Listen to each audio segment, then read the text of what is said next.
Aloha, my friends. Billy Wiggly here, coming at you live from the Ninth Island, Las Vegas, Nevada. How's everybody doing so far today? Are you staying positive? It's good to have you here, getting yourself some skills, because while they sleep, we excel. Hey, check this out. Let me share my screen with you for a second so you can see this spreadsheet that I got right here, and you can notice that I've got some data right here. We've got data that contains various locations, menu items, and sales amounts for these menu items. And suddenly somebody has said, hey, look, can you tell me for the North Valley location? Let me zoom in on here for you so you can get a good look at this. So we're going to say for the North Valley location, we'll tab. The menu item is taco meal. How many taco meal sales did we have that were over $2,000 at our North Valley location? Let's see. Boom, zero. We had zero. There's the answer right there. that's that's not too exciting if you wanted to actually have a number. But let's try a different menu item. Let's try a hot dog meal right here. So let's see. Hot dog meal. We didn't have any. Let's change it. Let's go back to our taco meal in a different location. How about West Valley? Boom. No sales over $2,000. That's pretty cool. It's telling us exactly what's going on, but maybe you're saying, hey, there's got to be. I'm not sure if that works because it keeps saying zero. Let's try another one. And sometimes that happens, right? The answers that you're seeing, you're thinking, it shouldn't be that way. So my formula must be wrong.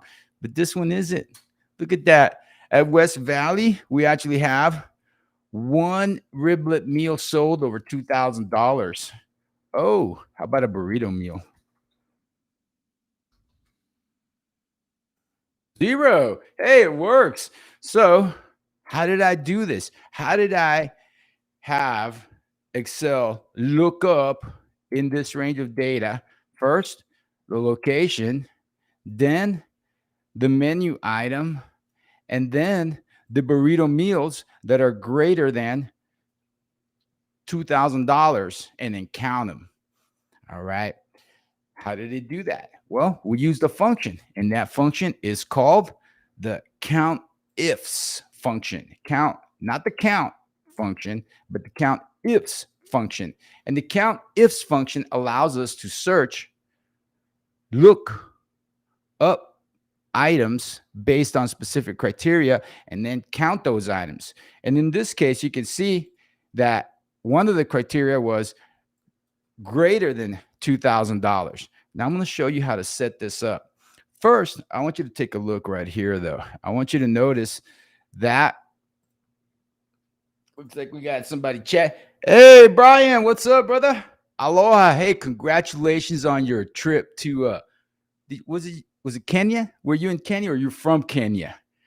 But it's good that you went in there. You're presenting. I got to see a little bit of a video. It would have been cool to see a little bit more of your presentation. But yes, man. Congratulations. Woohoo. All right. So here we go. Now, you see scrolling around the bottom here of your screen.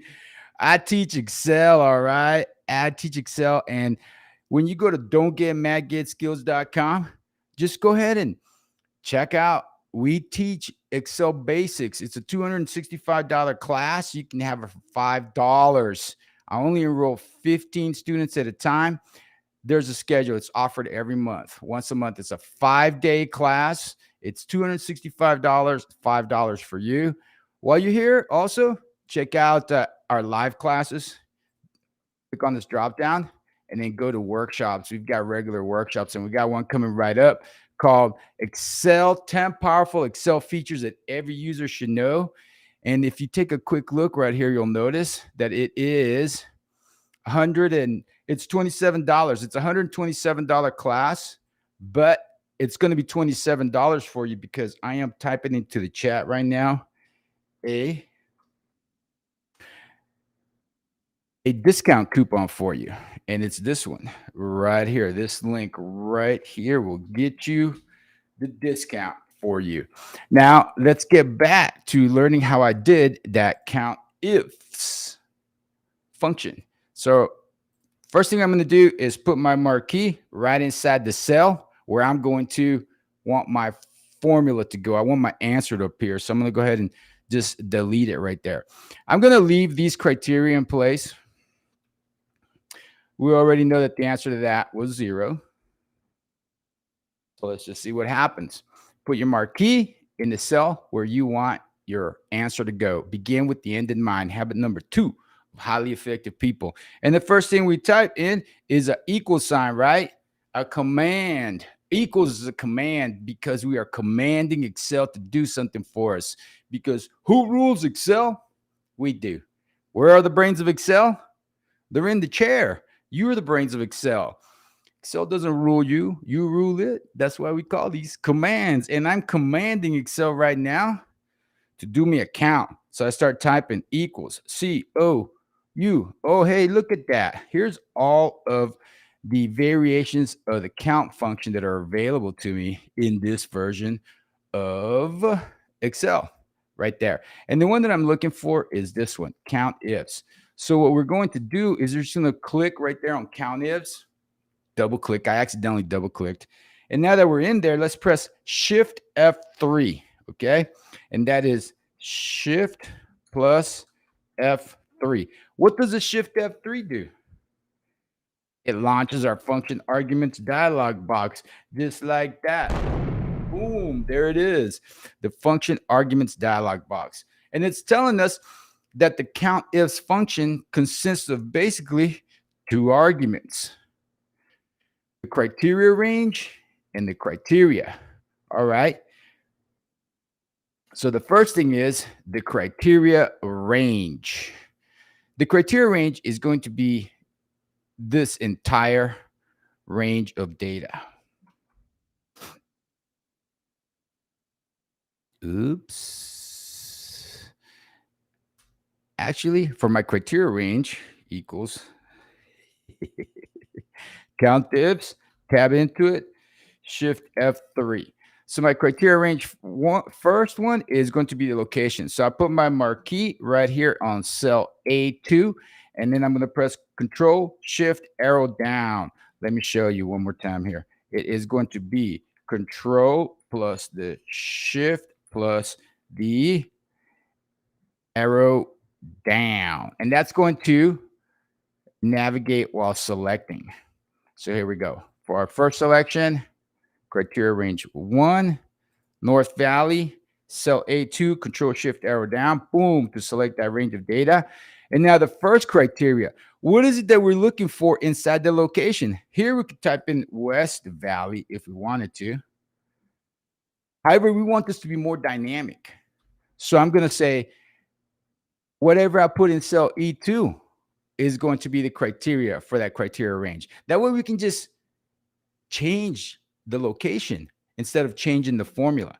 Now the criteria range 2 is going to be the meal item. So I click in criteria range 2 argument, then I click into cell B2, Control Shift arrow down to select that range of data. And now criteria 2 is going to be what? It's going to be whatever I put in this cell right here, cell F2. And then for the criteria range 3,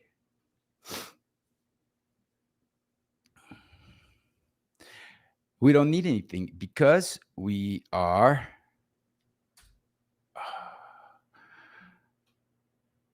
criteria range 2, we need to put in the greater than. Criteria range 2 is the sales right here. Boom. And I'm going to click down, and the criteria is greater than 2,000. All right. So the first thing we're looking for is whatever we put in criteria 1, which is the location. We're going to put it right inside that cell. And then for our second range, it's going to be the menu items, criteria range 2. And then the criteria 2 is whatever we put inside that cell. And then criteria range three is the actual sales. And what we're looking for is sales that are greater than $2,000. Okay. When you look at your formula that's being built for you, there we see it right there. That way you didn't have to type it in. Just use the formula builder, the function arguments dialog box, and it takes care of it all for you. Now we just push enter, and there you have the answer. So let's just change the location to North Valley. There's one right there. It's working for us. Isn't that cool? Yay! Can you hear those angels? Because that's what we're supposed to hear when you get things correct in Excel. Any questions? Got it down? It was easy, wasn't it? Count ifs, just like that. Shift F3 to launch the function arguments dialog box. And if you need help with this function, just click right there. You get help with this function, or just contact Mr. Aloha, Billy Wiggly. I'll be ready to help you out with anything that you need, my friends. All right. So I'll be around for about 30 more seconds if you've got any questions. Otherwise, come on now. Go check out 10 powerful Excel features every user should know. Oh, by the way, if you're part of 30 Days of Excel, hang in there. I got an even different offer for you, because all 30 Day of Excel members, you get the 30 Day of Excel special discount from Don't Get Mad, Get Skills. Right on, my friends. Remember, I love you. And most of all, don't get mad. Get skills. Aloha.